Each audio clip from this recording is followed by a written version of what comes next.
Olá para você que me acompanha aqui no canal do meu tio Oscar.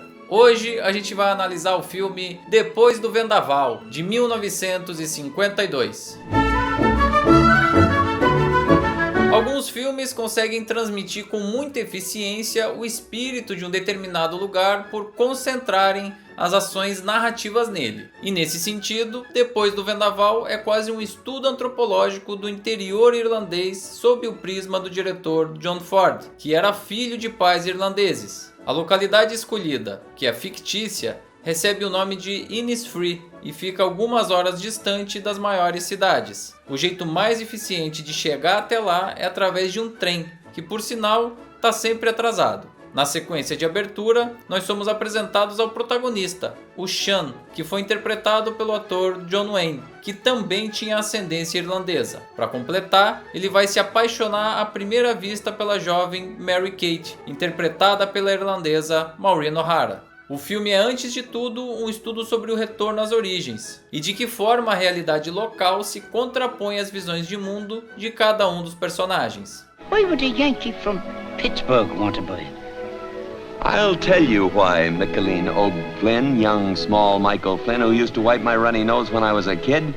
Because I'm Sean Thornton, and I was born in that little cottage over there. And I've come home, and home I'm gonna stay. O personagem do Sean é alguém que nasceu naquele lugar isolado, calmo e quase idílico, mas foi morar nos Estados Unidos e lá trabalhou como lutador de boxe. Aposentado dos ringues, ele volta à terra natal e decide comprar a propriedade que pertenceu à sua família na infância. Mas tão forte quanto a nostalgia por aquele pedaço de terra é a paixão que ele sente pela Mary Kate assim que a conhece. Essa é uma mulher que realmente se diferencia naquele contexto social. Os cabelos são longos e ruivos, o olhar é decidido e sedutor, ela parece sempre ter a certeza do que está fazendo e a personalidade não tem nada de inocente nem de virginal. Para alguém que ganhava a vida vencendo lutas no campo esportivo, conquistar essa mulher seria como uma nova luta, agora no campo amoroso. A Mary Kate era uma pessoa que não deixava ser seduzida facilmente, tinha um temperamento resoluto e um gênio forte. What did you say her name was? Mary Kate Danaher. And don't be getting any notions into your head. Mary Kate. Forget it, Sean, forget it. Put it out of your mind entirely. Why? What's the matter? She isn't married or anything, is she? Married, that one? Not likely. And her with the freckles in her temper.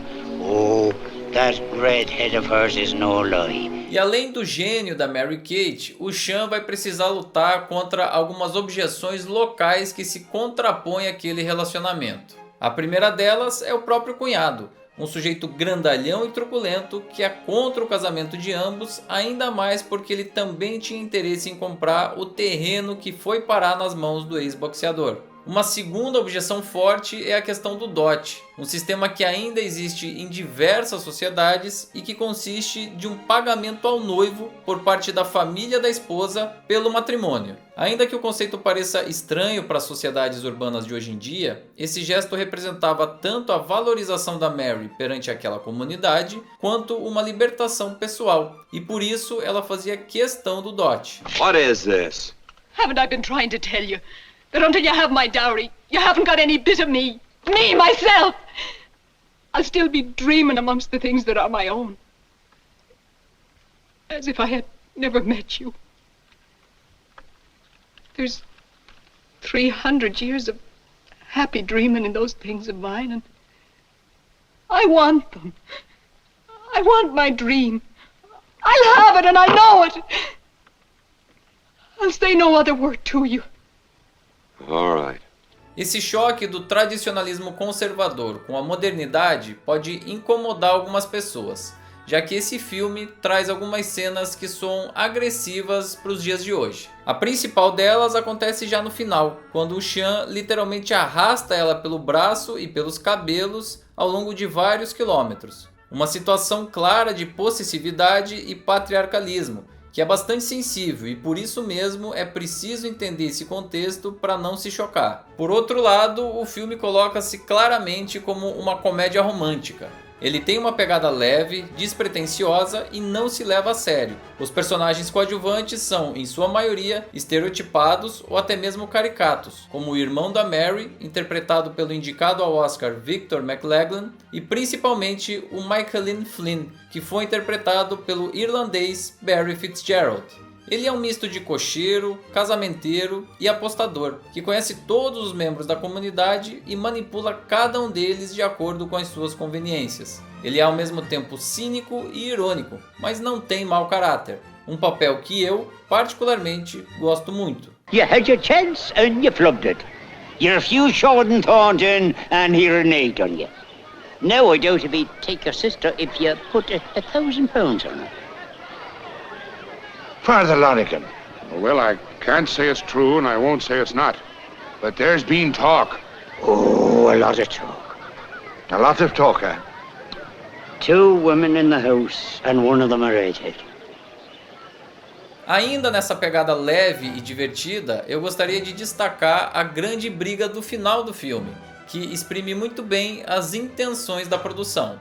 Muito mais do que ficar chocado com uma possível violência, o espectador tem a sensação de estar assistindo uma grande comédia pastelão. É o humor pelo exagero, pela bagunça, pelas consequências físicas daquilo tudo. Se alguém ainda tinha dúvidas sobre o gênero do filme, esse final esclarece isso de forma muito objetiva. E ainda que de forma comportamentalmente truncada, o romance também paira no ar. Os desentendimentos entre o casal protagonista são muito mais uma briga de egos e de personalidades do que falhas incorrigíveis de caráter de parte a parte. E para completar, eu realmente acho que o casal tem química. Inclusive, ver um ícone do faroeste norte-americano como o John Wayne tendo que conquistar uma mulher de gênio forte como a Maureen O'Hara é delicioso. E esse filme ainda traz uma das cenas de beijo mais famosas do cinema clássico de Hollywood, homenageada até mesmo por Steven Spielberg em E.T., o Extraterrestre.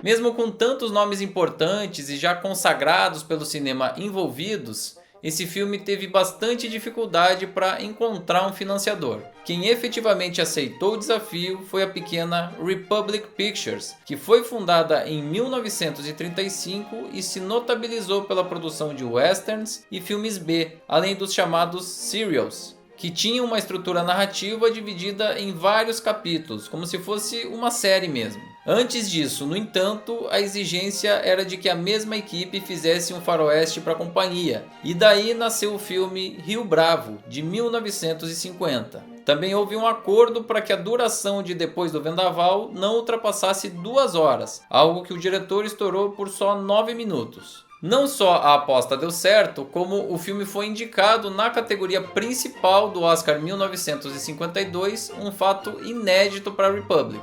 No total foram indicações em 7 categorias, empatando nesse quesito com outros 2 filmes indicados naquele ano, o drama Moulin Rouge e o faroeste Matar ou Morrer. Esse também foi um dos poucos filmes da companhia rodado no sistema Technicolor, que dava cor aos filmes, mas era um processo um pouco mais caro. A grande maioria do seu catálogo era colorido através de um processo mais barato chamado True Color. E além do reconhecimento pela Academia de Artes e Ciências Cinematográficas, o filme foi selecionado oficialmente para o Festival de Veneza. I am sorry.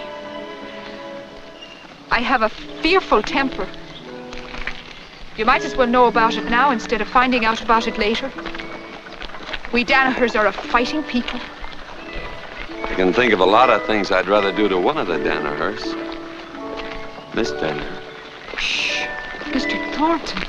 O filme venceu Oscars em 2 categorias, sendo a primeira delas melhor fotografia colorida. Eu realmente acho o trabalho impressionante, absolutamente lindo nos enquadramentos e no uso das cores. Ao mesmo tempo que ele usa muito bem a luz natural nas externas, também evidencia muito bem os atores quando, supostamente, tudo o que a gente tem em cena é a lareira acesa, nas cenas internas. O segundo Oscar do filme foi para o diretor John Ford, uma verdadeira lenda do cinema norte-americano, e que assim conquistava a sua 4ª estatueta de direção, estabelecendo um recorde que jamais seria igualado por nenhum outro profissional.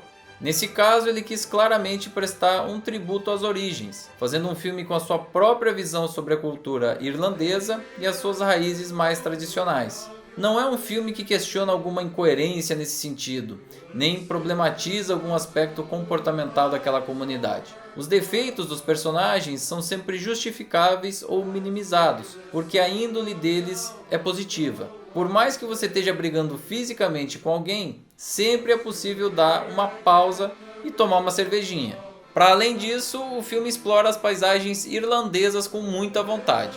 Nesse sentido, eu destaco a sequência da Corrida dos Cavalos, que para mim é uma das mais belas a explorar toda aquela geografia. E também estão presentes algumas canções populares tradicionais, que tornam a história ainda mais leve e resgatam o espírito coletivo daquela comunidade. There was a wild colonial boy, Jack Duggan was his name. He was born and bred in Ireland, in a town called Castlemaine. O filme foi recebido com bastante entusiasmo pelos críticos logo depois do lançamento, lá em 1952. Também foi um sucesso de público, tendo figurado entre os mais populares daquele ano. E ainda que ele tenha elementos que hoje pareçam datados, é uma obra muito singular do ponto de vista histórico. Primeiro, por ter sido a oportunidade que o John Ford teve de falar menos da América e de seus ideais, e mais das suas próprias origens. Esse é verdadeiramente um trabalho mais intimista, mais pessoal. Segundo, por ele ter tido plena liberdade para construir o filme à sua maneira narrativa e estética, escolhendo do elenco a trilha sonora. E terceiro, pela química perfeita entre o casal John Wayne e Maureen O'Hara, que parece inquestionável. Em um programa de televisão exibido no ano de 1959, o ator John Wayne resumiu muito bem a importância que tinha o diretor John Ford naquela capital do entretenimento mundial, que é Los Angeles. E também nos ajuda a entender o porquê que ele acabou recebendo o 4º Oscar de direção por esse trabalho. To him, nothing is impossible for an actor. He's a hard taskmaster, but his ability commands respect. Every actor in Hollywood wants to work with him. I have only one bit of advice to the young ones. Don't ever disagree with him standing up. Gente, agora eu queria ouvir de você aí que me acompanha no canal do meu tio Oscar. Qual é a sua opinião sobre esse possível envelhecimento do filme? Alguma cena te incomodou ou não foi um problema? Faz o seguinte, deixa o seu comentário, a sua opinião aqui embaixo no espaço destinado a isso pelo próprio YouTube. Também não esquece de curtir, compartilhar esse material, se inscrever no canal e ativar as notificações no sininho. A gente segue analisando todos os filmes indicados ao Oscar na categoria principal de 1952 e a próxima produção foi dirigida por John Huston lá na Inglaterra e protagonizada por José Ferrer. Moulin Rouge. Tá muito bacana e eu te espero aqui.